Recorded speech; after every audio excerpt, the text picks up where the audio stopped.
Shopir bir ahvol o'zi kiyinishdan ko'rinib turibdi. Ozg'in yigit, yosh yigit. Xudoning sorini qildim, 2,5 million so'm pul olmay ketdi. Baraka topku.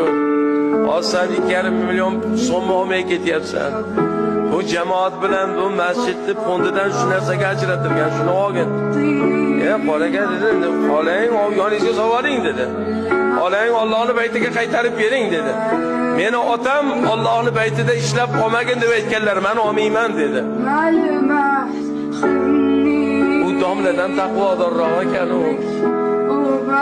Mana men degan boydan saxiyroq ekan. Ko'rsangiz uni nazaringiz inmaydi. Birodarlar, shunaqa odamlar bor. Shunaqa odamlarning hisobiga mumkin yer yuzi turar. Menga o'xshagan domla nima? Ilmi bo'lgani uchun gapiryapti. Boy nima uchun beradi? Alloh taborak va taolo bergani uchun, saxiylikni ko'ngliga solgani uchun beradi. Uchu. Unda yo'q-ku. Demak, odam bo'lgani uchun emas, Alloh taborak va taolo qalbiga solgani uchun qilar ekan. Buni hurmat qilish kerak buni.